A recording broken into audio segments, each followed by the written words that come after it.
মা যখন আছে বাড়িতে খুব ইচ্ছা ছিল প্রত্যেকটা দিন ভালো ভালো কিছু রান্না করে আমি এবার মাকে খাওয়াবো।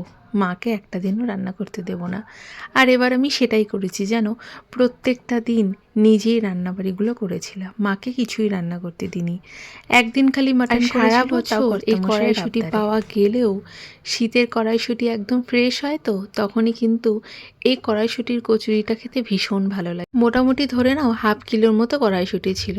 সেটাকে ভালো মতো ধুয়ে পরিষ্কার করে পরিমাণ মতো লঙ্কা, আদা কুচি দিয়েছিলাম, সামান্য নুন, চিনি দিয়েছিলাম, তার সাথে বেশ খানিকটা জিরে গুঁড়ো দিয়েছিলাম। সমস্ত কিছু দিয়ে মিক্সিতে সামান্য সামান্য করে জল দিয়ে ভালো মতো মিহি পেস্ট করে নিয়েছিলাম। হাত দিয়ে লক্ষ্য করে দেখবে পেস্টটা যেন একদম মিহি হয়। এবার কড়াইয়ের মধ্যে বেশ খানিকটা সাদা তেল আর 1 থেকে 2 চামচের মতো ঘি দিয়ে অনেকখানি হিং ফোড়ন দেবে। আমি বেশ অনেকখানি হিং ফোড়ন দিয়েছিলাম জানো, কারণ এই কচুরিতে না হিঙের গন্ধটা আমার ভীষণ ভালো লাগে। সেটা কড়াইশুঁটির কচুরি হোক বা অন্য কচুরি, এই হিঙের গন্ধটাই একদম ভরপুর থাকে। এবার যে বেটে রেখেছিলাম পেস্টটা, সেটা দিয়ে গোটাটা কম আঁচে ভালো মতো ভাজতে হবে। এই হালকা সবুজ কালার থেকে যেন একদম ডিপ সবুজ কালার হয়ে যায় ততক্ষণ পর্যন্ত কিন্তু কম আঁচে ধৈর্য নিয়ে ভাজতে হবে, না হলে এই কড়াইশুঁটির যে একটা কাঁচা গন্ধ থাকে না, সেটা কিন্তু থেকে যায়। আমার বাড়িতে এই সব রান্না খেতে আমার কর্তামশাই ভীষণ ভালোবাসে। তাই মা আসার পর থেকে অনেক দিন ধরেই বলছিল এই কড়াইশুঁটির কচুরি করার কথা। তাই ভাবলাম রবিবার যেহেতু ছুটির দিন, সবাই আমরা বাড়িতে আছি, তাই সেদিনকেই তৈরি করি কড়াইশুঁটির কচুরি। তার সঙ্গে যেন আমি করেছিলাম আলুর দম আর কর্তামশাই করেছিল পালং পনির। কর্তামশাই পালং পনিরটা ভীষণ সুন্দর রান্না করে যেন, এরপরে একদিন তোমাদেরকে রেসিপিটা শেয়ার করব। দুটো ছিল তো, তার সঙ্গে কড়াইশুঁটির কচুরিটা একদম জমে গেছিলো। কচুরিটার মধ্যে নুন, চিনি, জিরে গুঁড়ো সমস্ত কিছু পরিমাণ মতো আমি আগেই দিয়েছিলাম। তার জন্য এখানে আর কোনো কিছু দেওয়ার প্রয়োজন হচ্ছে না। আর যদি তোমাদের মনে হয় অল্প একটু কচুরিটার মধ্যে সেই নুন দিতে হবে, তাহলে এই সময়টা দিয়েই ভালো মতো নাড়িয়ে চাড়িয়ে একদম শুকনো করে ঠিক এই রকম ডিপ সবুজ কালারটা হয়ে গেলে নামিয়ে দেবে। কিন্তু জল জলা ভাব যেন না থাকে সেদিকে লক্ষ্য করবে। অন্যদিকে আমি ময়দাটা নুন, চিনি, সাদা তেল দিয়ে মাখিয়ে আগে থেকে রেখে দিয়েছিলাম। এবার সমস্ত ময়দার মধ্যে অল্প অল্প করে পুর ভরার পালা। খুব বেশি কিন্তু পুরটা ভরবে না, কারণ ময়দার গুলিটা যদি ছোট হয় তাহলে পুরটা কিন্তু একটু বুঝে শুনে ভরতে হবে। না হলে কি হবে বলো তো, সেই যখন আমরা লুচিটা বেলতে যাব না, তখন চারদিক দিয়ে বেরিয়ে যাবে। তার জন্য এই কড়াইশুঁটির পরিমাণটা ভালো মতো বুঝে তোমাদের এই গুলির মধ্যে ভরতে হবে।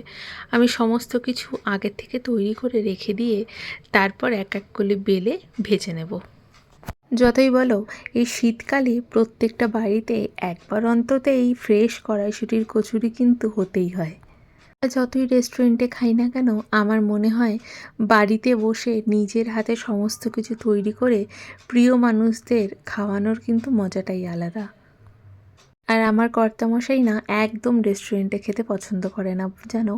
তার বাইরে সে বলে, তোমার যা যা লাগবে আমি তোমাকে এনে দিচ্ছি, একটু কষ্ট করে আমাদের সবার জন্য তৈরি করো, ব্যাস।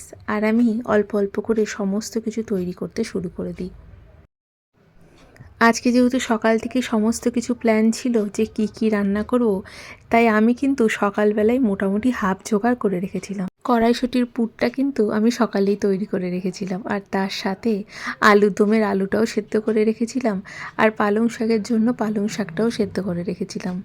এই সব কাজ সকালবেলা হয়ে থাকলে পরে কি হয় বলো তো, আস্তে ধীরে বিকেলবেলা সমস্ত কিছু তৈরি করা যায়। যেহেতু মা আছে, মাকে বললাম তুমি বেলে দাও আর আমি এক এক করে ভেজে দিচ্ছি। একটার মধ্যে পুর বেশি হওয়াতে বেলতে গিয়ে মোটামুটি এদিক ওদিক থেকে বেরিয়ে গেছিলো।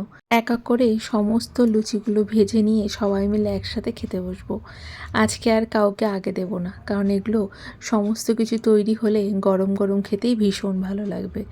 যেহেতু ময়দাটাও ভালো মতন মাখা হয়েছে আর বেলাটাও ভালো মতন হয়েছে, তার জন্য সমস্ত লুচিগুলো বেশ ভালো মতন বড় বড় হয়ে ফুলে আছে।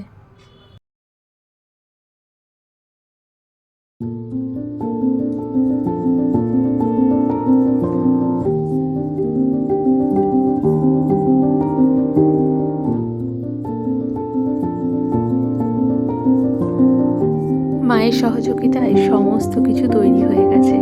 দুজন মিলে করলে কি হয়, টুকটুক করে খুব তাড়াতাড়ি তৈরি হয়, আর একার পক্ষে করলে কিন্তু তাড়াতাড়ি করে হয়ই না। লুচিগুলো সমস্ত কিছু রেডি করে দিলাম, আর অন্যদিকে আলুর দমটাও গরম গরম নামিয়েছি। ভীষণ মাখা মাখা হয়েছিল জানো, আলুর দমটার খেতে দুর্দান্ত হয়েছিল।